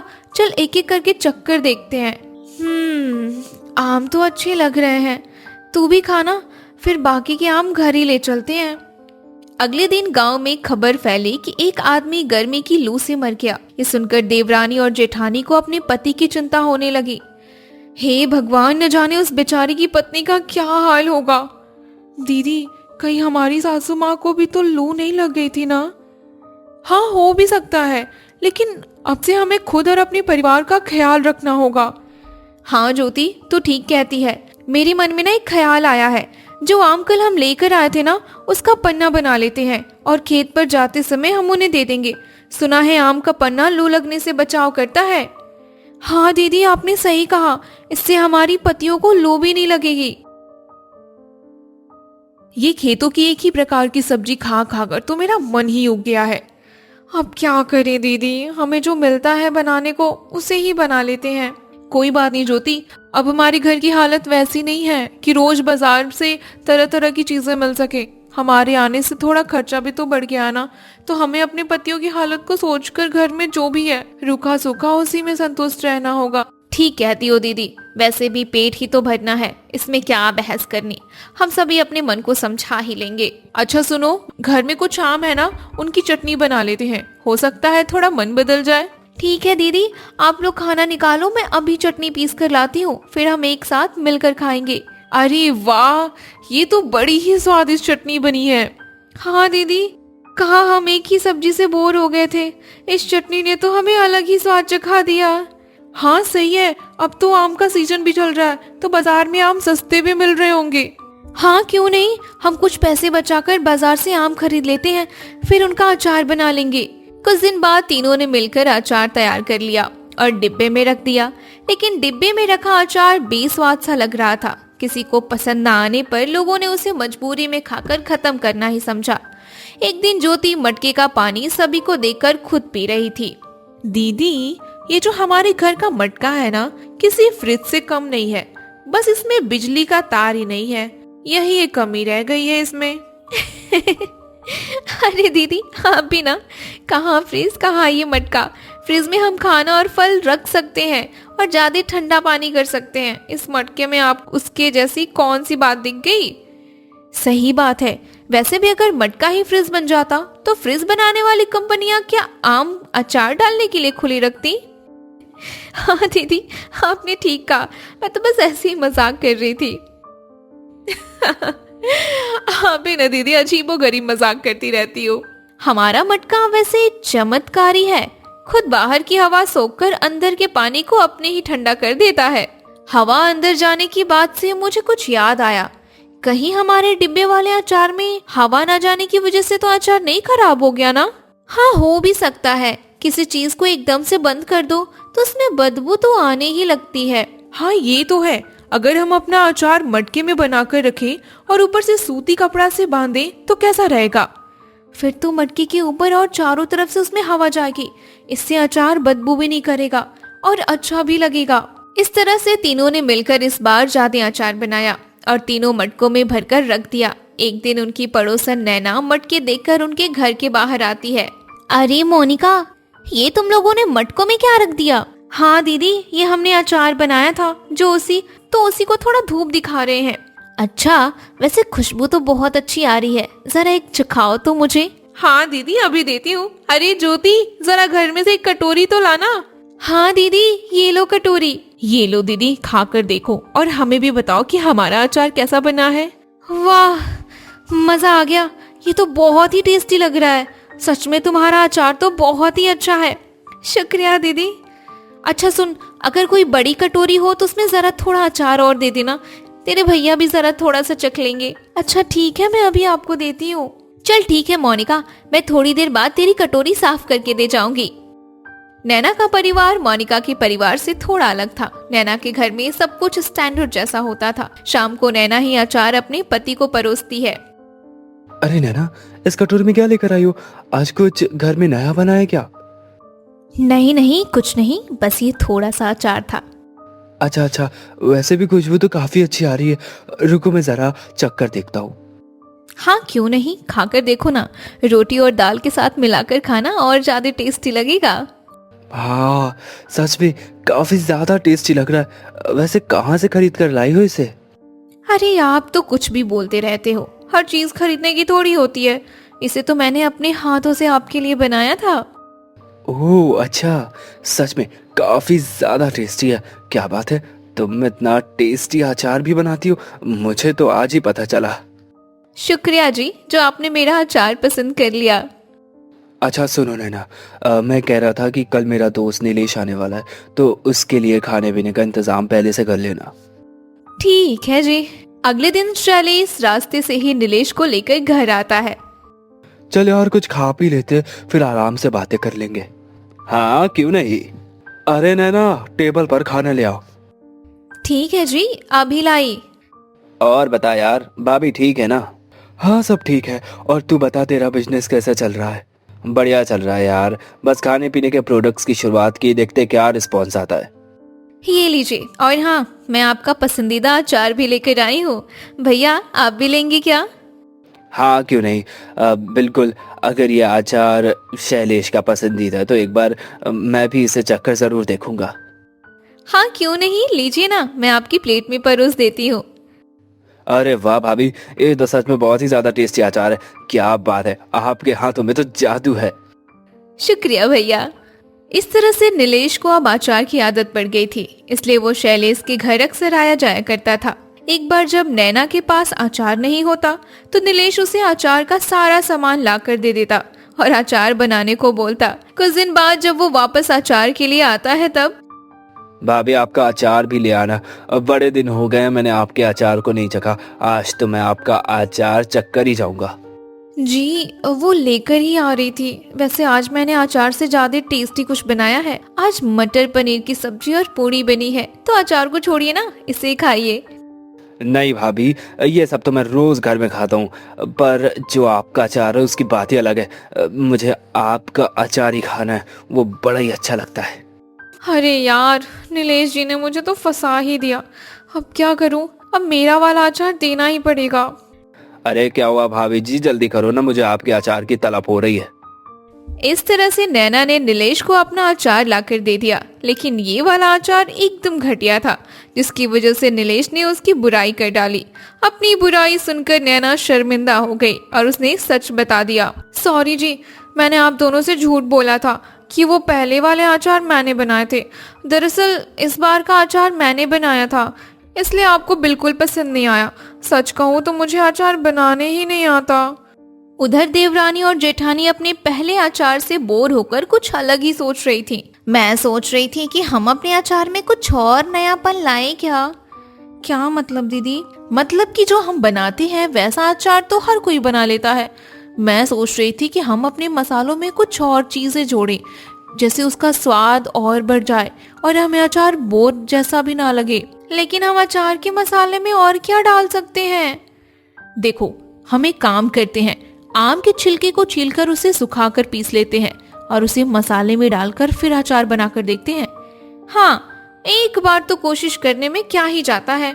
लेकिन दीदी, पहले आप एक ही मटके में अपना जुगाड़ लगाकर देखो, क्या पता सभी को ऐसा अचार पसंद ना आए। हाँ, ये भी ठीक है। इस तरह से मोनिका ने एक मटके में अपने जुगाड़ वाला अचार बनाया तो लोगों ने थोड़ा बदलाव देखा।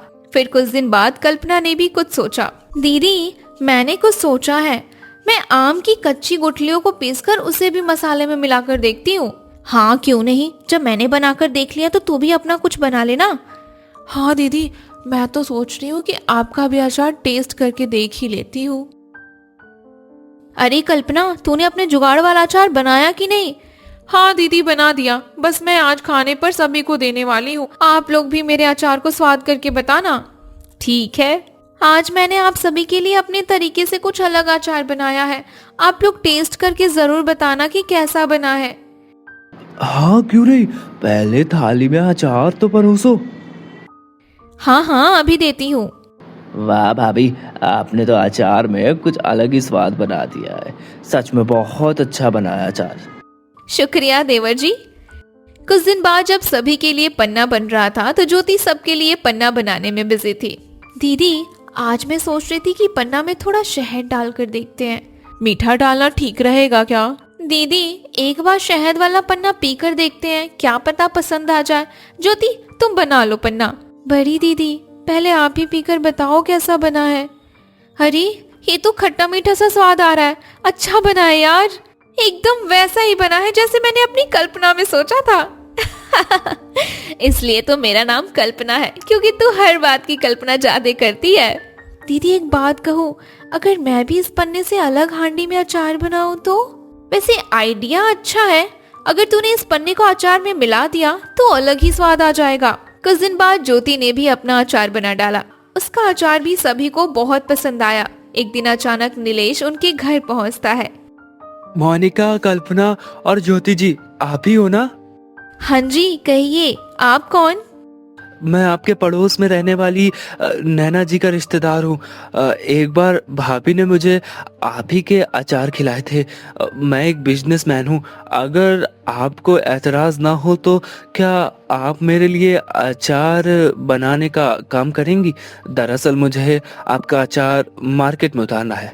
इसके बदले मैं आपको अच्छे पैसे दूंगा। क्या हमारे अचार के बदले हमें पैसे मिल सकते हैं? जी बिल्कुल। तभी देवरानी और जेठानी के पति भी वहाँ पहुँच जाते हैं। आप कौन? ये हमारे पड़ोसी के रिश्तेदार हैं। ये अपने बिजनेस में हमारा अचार मांग रहे हैं और बदले में हमें पैसे भी दे रहे हैं। क्या तुम सच बोल रही हो? हाँ जी, अगर आपको एतराज ना हो तो आपकी पत्नियां मेरे लिए काम कर सकती है। हाँ, क्यों नहीं, लेकिन हमारी घर की बहुएं काम करने बाहर नहीं जाती। अरे कोई बात नहीं, आप परेशान न होइए। इन लोगों को बस घर में अचार बनाना है, बाकी सामान मैं इन्हें लाकर खुद दे दूंगा। फिर तो हमें कोई दिक्कत नहीं है, हमारी बहुएं आपके लिए काम जरूर करेंगी। इस तरह से मोनिका, कल्पना और ज्योति नीलेश के बिजनेस के लिए अलग अलग वैरायटी में अचार बनाने लगे। उनके अचार के स्वाद ने लोगों का मन लुभाया और नीलेश का बिजनेस एकदम से ऊपर उठ गया। इस तरह से मोनिका, कल्पना और ज्योति महीनों का 40,000 रुपए कमाने लगी। कुछ ही समय में उनके परिवार ने नया घर बनवा लिया और गांव में आराम की जिंदगी जीने लगे। हर बात पर तमाशा खड़ा करने वाला ससुराल। आरती, ये चाय तुमने बनाई है ना? इतनी फीकी क्यों है? कोई स्वाद ही नहीं आ रहा। घर में काम करते वक्त ध्यान कहाँ रहता है तुम्हारा? माँ जी, मैंने ठीक से ही तो बनाई थी। अगर चीनी कम है तो अभी डाल देती हूँ। इतनी सी बात पर आप नाराज मत होइए। चाय की एक चुस्की ने फिर से माहौल गर्म कर दिया। और ये कोई पहली बार नहीं था और शायद आखिरी भी नहीं। इस घर में एक छोटी सी गलती को भी बड़ी बना दी जाती थी। आरती की बातें सुनकर सीमा कहती है, माँ जी ठीक कह रही हैं आरती, काम में थोड़ा और ध्यान रखना चाहिए। अगर ऐसे ही रसोई बनाने की तुम्हारी आदत रही तो किसी दिन मेहमान आएंगे तो क्या कहेंगे? दीदी, रोज रोज सुनकर अच्छा नहीं लगता। मैं सीख रही हूँ, पर हर बात सबके सामने मत कहिए। थोड़ा प्यार से भी समझाया जा सकता है। सीमा को लगा जैसे उसकी बात काट दी गई हो। उसे याद आया जब वो नई नई आई थी तब उसने कुछ नहीं कहा था, पर समय बदल गया था और बहुएं भी। अरे सुबह सुबह फिर क्या शुरू हो गया? चाय में चीनी कम है तो डाल दो ना। इतना बड़ा मुद्दा बनाने की क्या जरूरत है? तुम्हें तो सब मजाक ही लगता है। घर की इज्जत ऐसे नहीं बनती। छोटी छोटी लापरवाही से आदत बिगड़ती है। विमला देवी को लगता था कि सख्ती से ही केवल घर को संभाला जा सकता है। उन्हें डर था कि ढील देने से सब हाथ से निकल जाएगा, पर सख्ती कब ताने में बदल जाती है ये उन्हें भी पता नहीं चलता था। भाभी, आप हर बात दिल पर क्यों ले लेती हो? माँ तो बस सिखा रही है। इतना सोचने की क्या बात है? दिल पर ना लूं तो और क्या करूं? हर बार सबके सामने बोलना अच्छा लगता है क्या?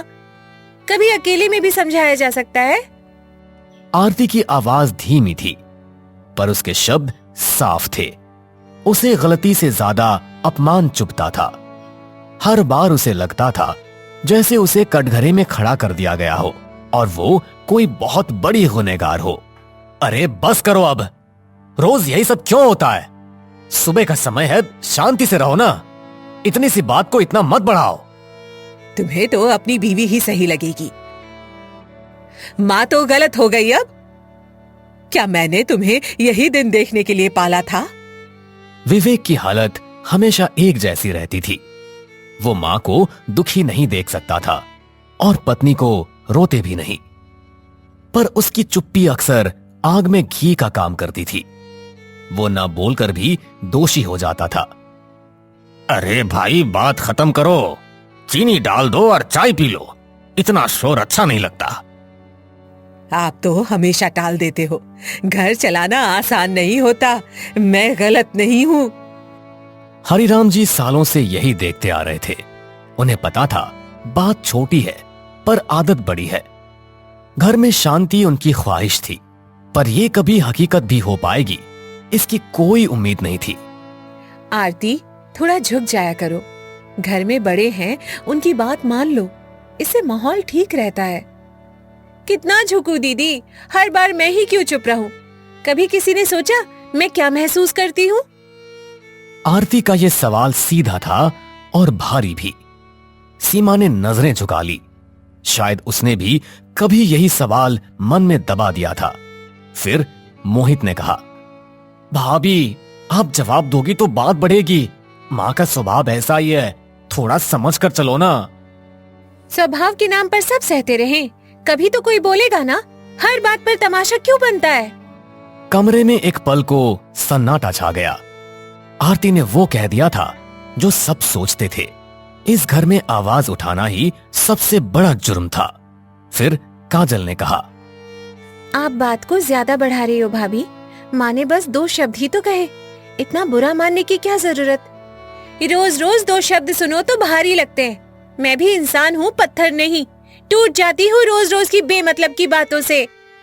आरती की आंखें हल्की सी भर आई, पर उसने आंसू गिरने नहीं दिए।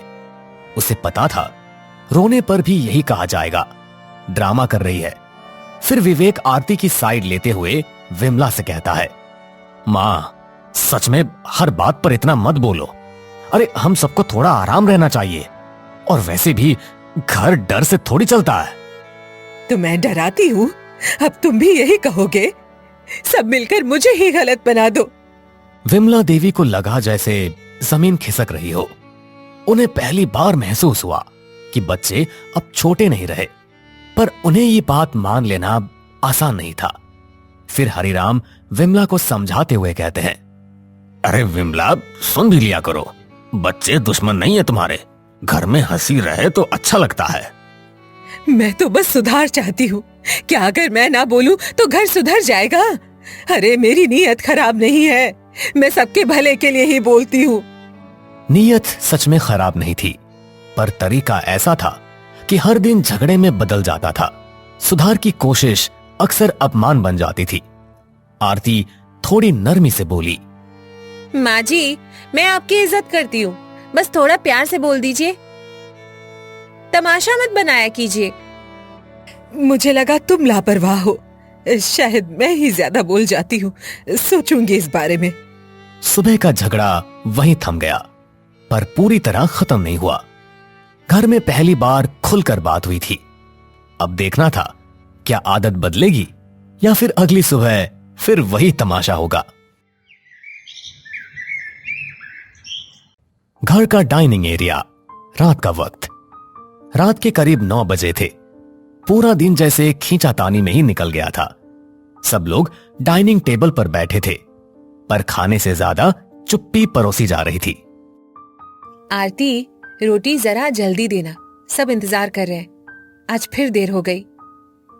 दीदी, सबको रोटी एक साथ ही चाहिए। कैसे करूं? हाथ तो 2 ही हैं मेरे। थोड़ा सब्र कर लीजिए, ला रही हूँ। सीमा को फिर वही पुरानी बात याद आ गई। उसने सोचा आरती धीरे काम करती है, और आरती को लगा जैसे सुबह की बात फिर शुरू होने वाली है। रात की थाली में भी शांति नहीं थी। फिर विमला तंज कसते हुए कहती है, देखा, मैंने कहा था ना, काम में कोई फुर्ती नहीं है। घर ऐसे नहीं चलता। मैं कितनी बार बोलूं? माँ, बस खाना खा लेते हैं शांति से।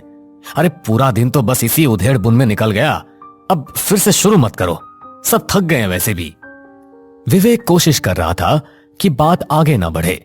उसे डर था कि छोटी सी चिंगारी फिर आग बन जाएगी।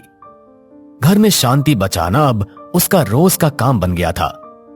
मोहित आरती की साइड लेते हुए कहने लगता है, भाभी सुबह से ही काम करने में लगी है, थोड़ा टाइम लग गया तो क्या हुआ, खाना तो अच्छा बना है। तुम्हें तो सब अच्छा लगेगा ही, समय की कीमत तुम्हें कुछ समझ आती भी है या नहीं? विमला देवी की आवाज में वही सख्ती थी। उन्हें लगता था ढील देने से सब हाथ से निकल जाएगा, पर सख्ती से रिश्ते हाथ से फिसल रहे थे। काजल भी आरती को हिदायत देते हुए कहने लगी, भाभी दाल थोड़ी पतली है, सुबह वाली दाल फिर ना हो जाए, माँ को अच्छा नहीं लगेगा। सब शांति से खाओ। आपको तो सब अच्छा ही लगता है, मैं ही गलत दिखती हूँ। किसी को मेरी बात आखिर समझ क्यों नहीं आती? क्या मैं इतना गलत कह देती हूँ? विमला देवी के शब्दों में शिकायत थी। उन्हें सच में लगता था कि घर की जिम्मेदारी अकेले उनके कंधे पर है, पर शायद वो ये नहीं देख पा रही थी कि अब घर में और भी कंधे हैं। माँ जी, हम आपके खिलाफ नहीं हैं, बस रोज की बहस से थक जाते हैं। थोड़ा माहौल हल्का रहे तो अच्छा लगता है। मैं भी यही चाहती हूँ, हर दिन डर डर के जीना नहीं चाहती। घर में अपनापन होना ही चाहिए। टेबल पर रखी थालियां जैसे सब सुन रही थी। आज बात फिर खुल रही थी, लेकिन इस बार आवाजें थोड़ी नरम थी। शायद सबको एहसास हो रहा था कि रोज का तमाशा सबको थका रहा है। विवेक भी विमला से बड़ी नरमी के साथ कहता है, मां, हमें आपसे डर नहीं प्यार चाहिए। अगर गलती हो तो समझा दो, सबके सामने कुछ मत कहो। मैंने कभी सोचा नहीं कि तुम लोग डरते हो। मुझे लगा मैं सही कह रही हूँ, शायद मेरा तरीका ही गलत हो। यह पहली बार था जब विमला देवी ने अपनी बात में नरमी दिखाई। घर में हल्की सी उम्मीद की हवा चली। आरती ने भी पहली बार राहत महसूस की। फिर मोहित ने विमला से कहा, मां, हम सब साथ हैं, कोई आपका अपमान नहीं कर रहा, बस थोड़ा बदलाव चाहिए। हाँ माँ, छोटी बात को बड़ा मत बनाया करो। घर हंसता हुआ ही अच्छा लगता है। रोज रोज घर में कलह बहुत अच्छी बात नहीं है। बच्चों की बातों में शिकायत नहीं, विनती थी। विमला देवी ने सबके चेहरे देखे। उन्हें लगा शायद सच में कुछ बदलना चाहिए। फिर धीरे स्वर में बोली, ठीक है, कोशिश करूंगी, हर बात पर नहीं बोलूंगी, पर तुम लोग भी ढंग से काम करना। मैं पूरी कोशिश करूंगी माँ जी, बस इतना चाहती हूँ कि बात प्यार से हो, घर घर जैसा लगे तो अच्छा है। उस रात का खाना पहली बार बिना किसी लड़ाई झगड़े के खत्म हुआ। अगली शाम घर में अजीब सी खामोशी थी। कल की बातों ने सबको सोचने पर मजबूर कर दिया था। आज तय होना था कि ये घर बदलेगा या फिर वही पुराना तमाशा लौटेगा। सबको थोड़ी देर बैठना है, मुझे कुछ कहना है। आज कोई बीच में नहीं बोलेगा। हाँ मां, बोलिए, हम सब सुन रहे हैं, आप आराम से कहिए। विमला देवी के हाथ में चाय का कप था, पर आवाज में हल्की घबराहट थी। पहली बार वो शिकायत नहीं, सफाई देने जा रही थी। घर की हवा भारी थी। मुझे लगता था सख्ती से घर संभलता है। मैंने यही सीखा था अपनी सास से, पर शायद अब समय बदल गया है। समय बदलता है तो तरीके भी बदलते हैं, और घर कभी भी डर से नहीं, समझ से चलता है। हम सबको ये बात सीखना चाहिए।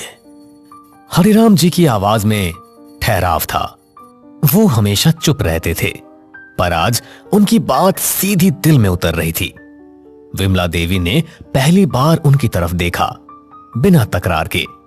तभी सीमा भी बोल पड़ी, माँ जी, पापा ठीक कह रहे हैं, समय के साथ साथ बदलाव बहुत जरूरी है। हर समय एक जैसा नहीं होता। मुझसे गलती हो सकती है, पर हर बार सबके सामने आपका मुझे डांटना बिल्कुल भी अच्छा नहीं लगता है। दोनों बहुओं की आवाज में शिकायत कम, दर्द ज्यादा था। ये वही दर्द था जो सालों से जमा हो रहा था, आज वो शब्द बनकर बाहर आ गया था। मोहित भी अपनी राय रखते हुए कहता है, मां, घर में बात छोटी होती है, पर जब आप ऊंची आवाज में बोलती है तो बात बड़ी हो जाती है और इसीलिए सब डर जाते हैं। मैं भी कई बार बिना सोचे बोल देती हूँ। शायद मुझे भी अपनी आदत सुधारनी चाहिए। ऐसा नहीं बोलना चाहिए। काजल ने सिर झुका लिया। उसे एहसास हो रहा था कि उसकी छोटी छोटी बातों ने आग को हवा दी थी। घर का हर सदस्य कहीं ना कहीं जिम्मेदार था। फिर विवेक कहता है, मां, मैं भी चुप रहता था, सोचता था कि आप संभाल लेंगी, पर मेरी चुप्पी ने भी बात को और बढ़ा दिया। बेटा, चुप रहना भी गलती होती है। घर सबका होता है जो भी घर में रहता है, और इसीलिए जिम्मेदारी भी सबकी होनी चाहिए। विवेक ने पहली बार खुलकर अपनी बात कही। हरिराम जी ने उसे देखकर हल्की मुस्कान दी। शायद आज बेटे ने सच में घर का बोझ उठाया था।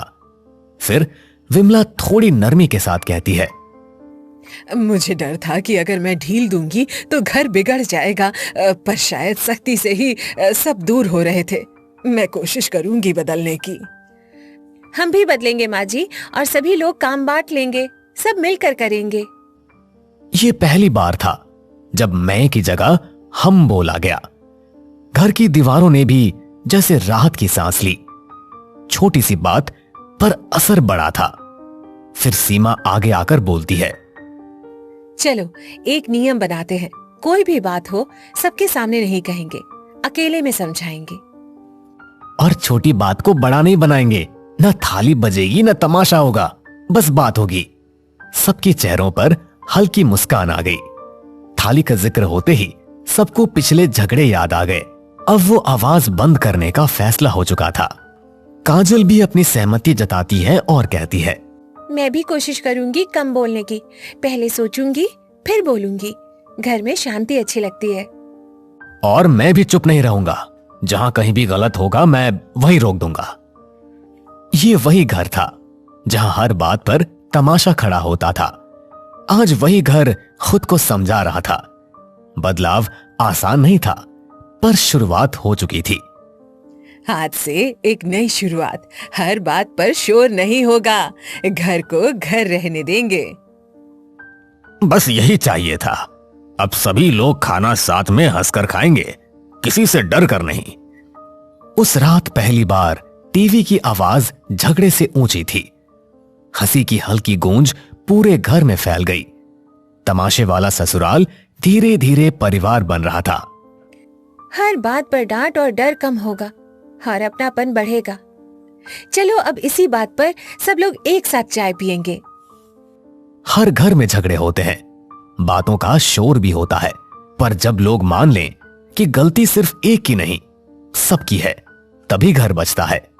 तमाशा बंद हो जाए तो रिश्तों की असली आवाज सुनाई देने लगती है।